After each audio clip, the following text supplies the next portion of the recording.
मैं शिवम त्यागी जी को चर्चा में लेकर आ रही हूँ। शिवम त्यागी जी, जो बहस चल रही है, इस बहस को देखकर सबसे ज्यादा मुस्कुराहट और सबसे ज्यादा संतोष आप ही के चेहरे पर है। ये जितना लड़ेंगे उतना फायदा भारतीय जनता पार्टी को होगा पश्चिम बंगाल में। आपका काम आसान कर दिया क्या ओवैसी साहब ने?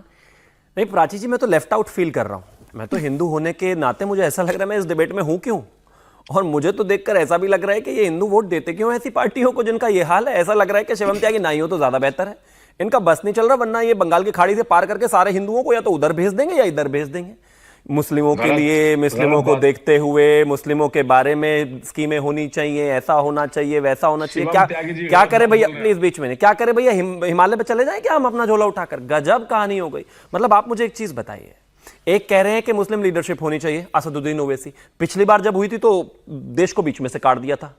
अब हम और अफोर्ड कर नहीं सकते और अब कांग्रेस रह नहीं गई है तो होने भी नहीं देंगे।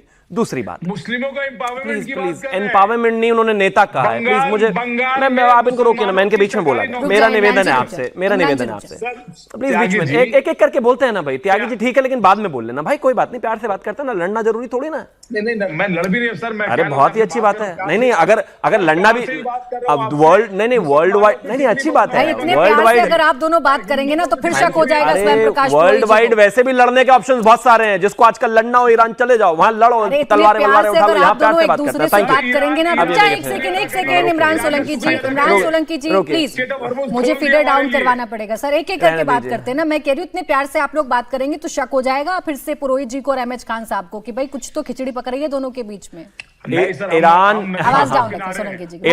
ईरान के शुक्रिया में सजदे आप पढ़िए, हम हिंदुस्तान के लिए पढ़ेंगे, किसी और के लिए नहीं। Thank you. अब आगे आते हैं, एक चीज बड़ी प्रैक्टिकल।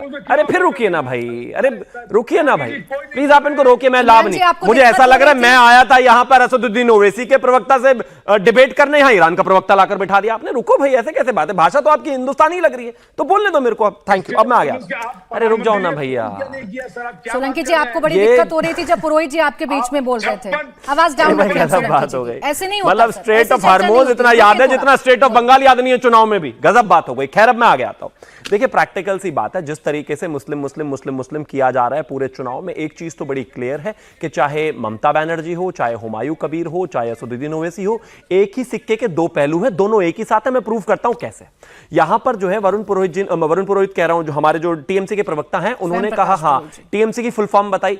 भैया इंडिया टीवी के दर्शकों और मैं तो इंटरनेट के लोगों से भी कहना चाहता हूं, टीएमसी की एक फुल फॉर्म और होती है, प्लीज मत बोलने दीजिए। दूसरा एक और भी चीज मैं कहना चाहता हूं कि आपने कहा कि ये तो धर्म की राजनीति करते हैं।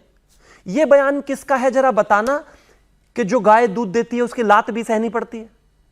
मुझे जरा ये बताओ, रामनवमी में जो हमारा जुलूस निकलता है उसको परमिशन हर बार, प्लीज आप इनको रोक दीजिए, मेरा निवेदन है। हर बार जब हमें रामनवमी का जुलूस निकालना पड़ता है तो उसके लिए कोर्ट क्यों जाना पड़ता है? हर बार अगर हमें हनुमान जयंती का जुलूस निकालना पड़ता है तो उसके लिए कोर्ट क्यों जाना पड़ता है? हर बार अगर हम बात करते हैं कि हमें वहां पर दुर्गा पूजा करनी है तो उसके लिए टाइमिंग मैनेज क्यों करनी पड़ती है? हर बार रूट क्यों सैनिटाइज कराना पड़ता है? मैं प्राची जी 10 मिनट में किसी के बीच में नहीं बोला, प्लीज दिस इज रॉन्ग।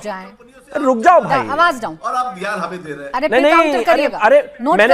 मैंने आप सारा नोट कर लीजिए, मैं ऐसे भी तो नोट ही तो कर रहा था। अरे मैं बंगाल में मेरा नाम नहीं, मैं मान रहा हूं, प्लीज आप रुकिए ना। हाँ ठीक। अरे प्लीज स्वयं प्रकाश जी, अगर नाम स्वयं है इसका यह मतलब नहीं है कि डिबेट में स्वयं को ही बोलना होता है, दूसरे को मौका ही नहीं देना। रुकिए ना जरा प्लीज।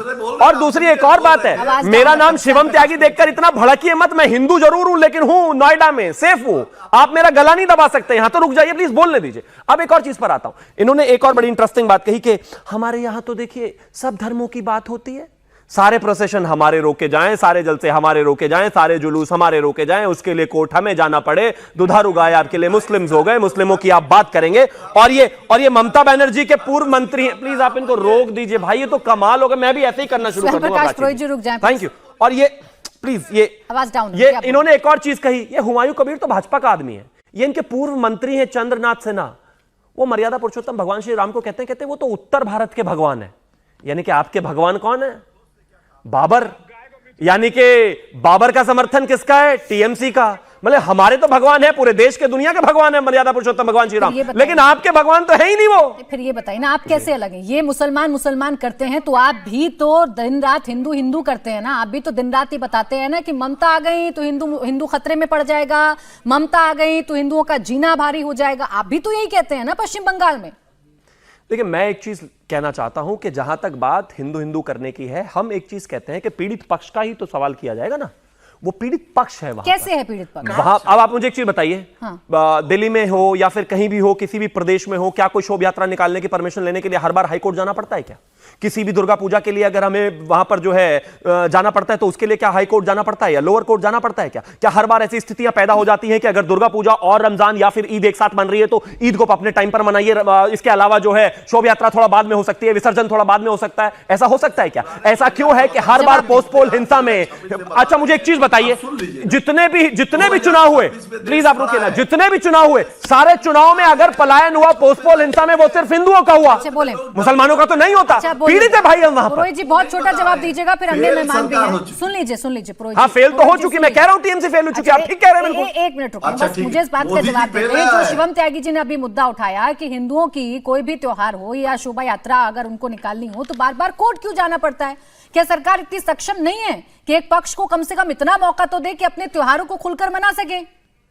देखिए, दुर्गा पूजा कमेटियां जब दुर्गा पूजा कमेटियों को 1,10,000 रुपया जब हमारी सरकार देती है, तब यही शिवम त्यागी के नेता शुभेंदु अधिकारी विरोध करते हैं और कोर्ट जाते हैं कि क्यों ममता बनर्जी, लाखों करोड़ों लोग जब धरती पर जब बंगाल के रस्तों पे उतरती है और शांतिप्रिय तरीके से मनाया जाता है, फिर इधर उधर कर रहे हैं। नहीं, बहकाइए मत। जगन्नाथ, ये हर बार हमें क्यों जाना पड़ता है?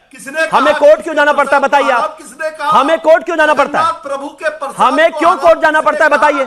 हमें कोर्ट क्यों जाना पड़ता है? हर त्योहार मनाने हिंदू को कोर्ट क्यों जाना है? वो नॉर्मल भी हो सकता है भाई, प्यार से हमें जगह दे दीजिए, हम त्योहार नहीं मना सकते और तो बात छोड़िए।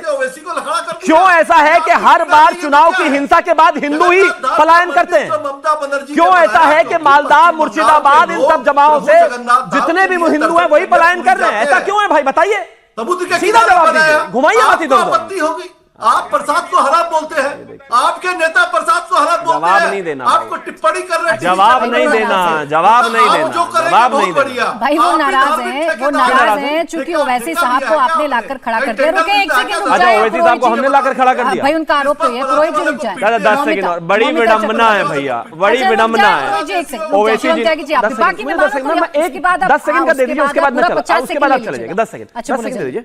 बस एक चीज कहना, हमारे ओवैसी जी कैसे हो गए? अभी पिछले दिनों पता चला मुझे कि बिहार के चुनाव के समय पटका, नहीं प्लीज बीच में नहीं सर, एक एक करके डिबेट कर लेते हैं ना, क्या फायदा? डिबेट खराब कर रहे हैं।